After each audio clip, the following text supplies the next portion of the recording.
여러분 안녕하십니까. 지난 7월 29일 청와대는 브리핑에서 문재인 대통령이 한미 미사일 지침 개정과 관련해 완전한 미사일 주권 확보를 위해 계속 노력을 해 나가자고 당부했다는 사실을 전했습니다. 여기서 말한 완전한 미사일 주권이란 현재 800km로 묶인 탄도미사일 사거리를 풀겠다는 의미로 해석됩니다.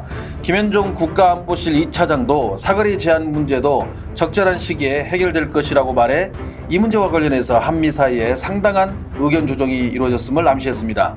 미국의 압박에 의한 한국군의 미사일 족쇄는 1979년 이후 4차례 개정됐습니다. 1979년 9월 박정희 정부 시절 우리는 미국의 사거리 180km, 탄도 중량은 500kg이 넘는 탄도미사일을 개발하지 않겠다고 약속을 합니다. 그리고 2001년 김대중 정부 때 1차 사거리 개정이 시행되어 300km까지 늘리게 됩니다.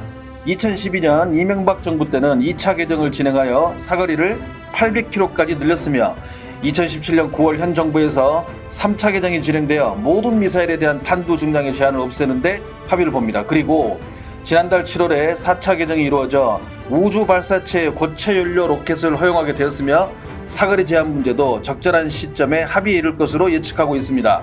미국은 사거리 9,600km의 대륙간 탄도미사일 미니트맨 3 400발과 사거리 13,000km의 잠수함 발사미사일 트라이던트 2 D5를 오하이오급 전략 핵잠수함에 가득 싣고 다닙니다.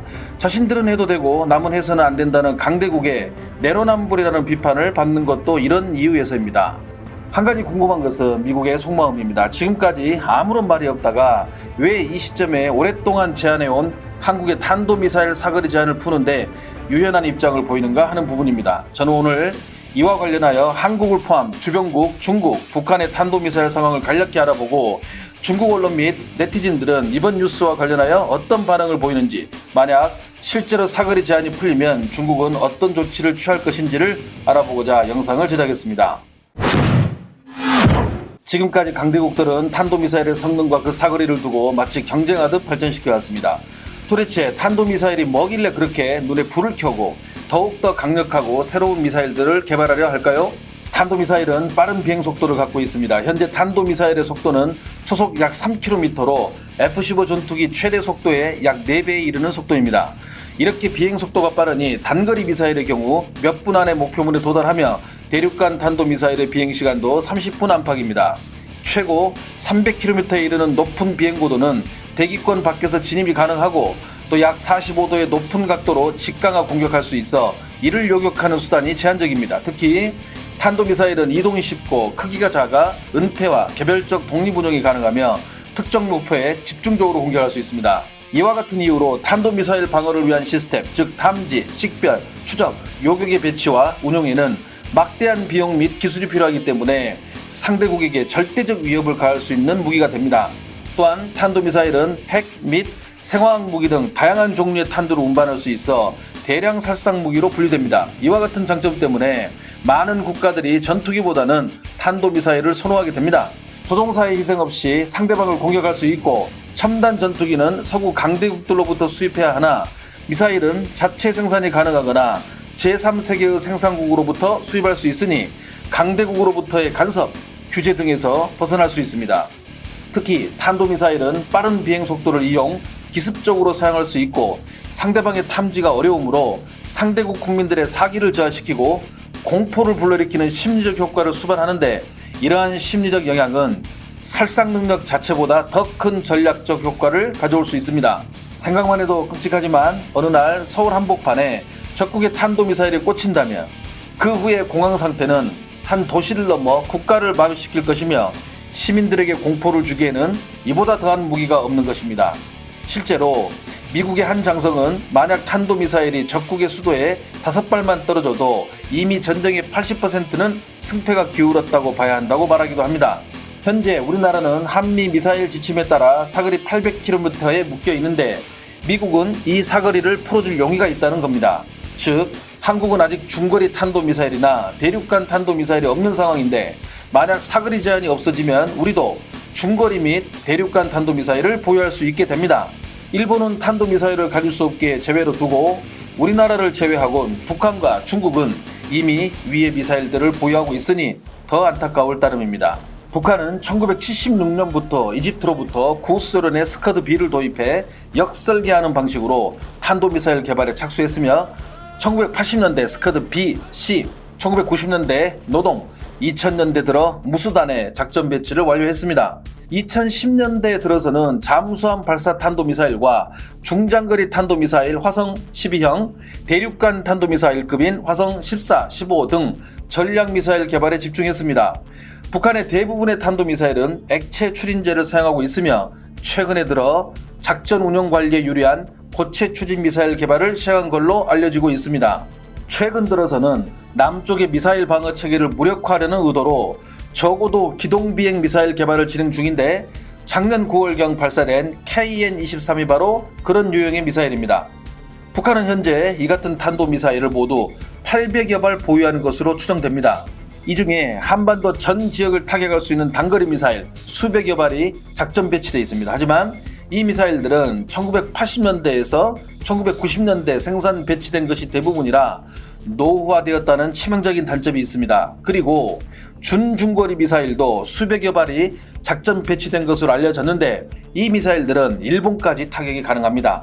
북한의 미사일 발사 실험에 일본이 신경질적인 반응을 보이는 이유가 바로 이 때문입니다.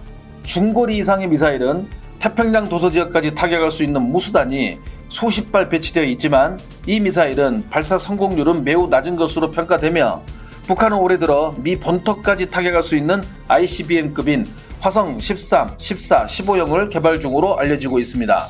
우리 군은 최소한 한반도를 타격 범위라는 미사일 능력을 놓고 볼 때 양적, 질적으로 남쪽이 북쪽보다 우세하다고 평가하고 있으며 요격 체계 측면에서도 북한은 노후한 구소련제 대공 방어 체계를 보유하고 있어 항공기 요격만 가능한 수준이며 미사일 방어 능력은 아직 갖추지 못한 걸로 파악하고 있습니다. 하지만 문제는 핵입니다. 북한의 진정한 미사일 공격 능력은 북한이 개발한 핵 능력을 떼어놓고서는 설명하기 어렵다는 지적이 많으며 북한이 보유한 핵 탄두수는 최소 수십 개로 추정됩니다. 즉 아무리 노후화되었다고 하나 탄두에 핵을 탑재하는 순간 문제는 복잡해진다는 것입니다. 또한 아직 요격 시험이 이뤄진 적이 없는 북한의 KN-23 미사일을 우리 군이 가진 미사일 방어 체계로 과연 방어가 가능할지 장담하기 어렵다고 보는 전문가들도 많습니다. 중국의 탄도미사일의 전력은 한마디로 엄청나다고 말할 수 있습니다. 중국의 탄도미사일은 마오쩌둥의 연설에서 나온 동쪽에서 새로운 바람이라는 부분을 언급하면서 동풍이라는 명칭이 붙게 되면서 오늘날 탄도탄의 명칭으로 통일하게 됩니다. 즉 동풍 1, 2 이렇게 부르는데 사거리 1000km 안팎인 단거리 탄도미사일 발사대를 250기, 사거리 3000km인 준중거리 탄도미사일 발사대는 150기, 사거리 5500km인 중거리 탄도미사일 발사대 80기를 보유한 것으로 추정되며 보유 미사일은 각각 단거리가 750에서 1300발, 준중거리 150에서 450발, 중거리가 80에서 160발로 추정되고 있습니다. 쉽게 정리하면 미사일의 총 개수가 최소 980발에서 최대 1910발을 갖고 있다는 겁니다. 특히 이 중에서도 작년 신중국 건국 70주년 열병식 때 등장한 대륙간 탄도미사일 동펑 41은 중국의 탄도미사일 중 가장 무서운 무기를 할 수 있습니다. 그동안 중국은 미국과의 핵전쟁이 일어난다면 미국 본토를 때릴 만한 탄도미사일이 없었습니다. 괌을 타격하는 것이 전부였지만 둥펑 41이 나오면서 미국 본토가 사정권 안에 들어오게 됩니다. 차량 무게만 20톤, 발사 중량은 80톤에 이르며 사거리가 12,000에서 15,000km로 추정되며 미국뿐 아니라 지구상 모든 곳을 타격할 수 있으며 10개의 핵탄두를 탑재할 수 있는 것으로 알려져 있습니다. 특히 중국은 작년에만 무려 100발이 넘는 탄도미사일 발사 실험을 했으며 발사 실험에는 대륙간 탄도미사일도 있지만 한국, 일본, 대만, 인도 등을 겨냥한 중단거리용도 다수 포함되어 있었습니다.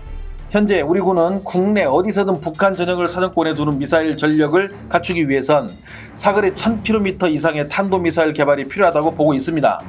고체 연료 사용 제한 해제로 대륙간 탄도미사일 기술로 전용 가능한 잠재력을 갖추게 되더라도 미사일 개발을 위해선 사거리 제한이 여전히 족쇄로 적용할 수밖에 없다는 것입니다. 우리가 갖고 있는 현무 시리즈의 미사일은 탄도미사일과 순항미사일로 나뉘는데 현무 3 계열은 미국의 토마호크 미사일처럼 순항미사일에 해당됩니다. 순항미사일은 사거리 지침에 묶여있지 않기 때문에 이를 제외한 탄도미사일 현무1은 사거리가 180km, 현무2 ABC형은 사거리가 300에서 800, 그리고 이번에 발사 실험에 성공한 현무4가 사거리 800km에 이르고 있습니다. 우리 채널에 올라와 있는 현무 영상을 보시면 이해에 도움이 되리라 봅니다. 현재 현무4의 최대 사거리는 800km에 이릅니다.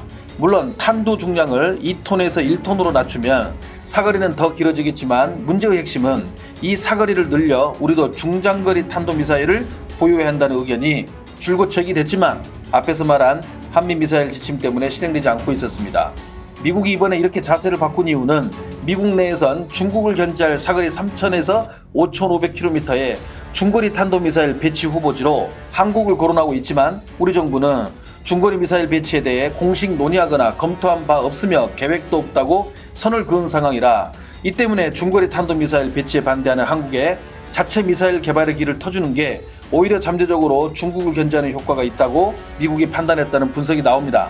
즉 미 행정부는 오히려 사거리 제한을 풀어줘 한국이 미사일 능력을 향상시키길 원하고 있는 것인데 한국이 사거리 1000에서 3000km 이상의 준중거리 탄도미사일을 개발하면 중국 견제에 도움이 될 것이라는 판단이 선 것입니다.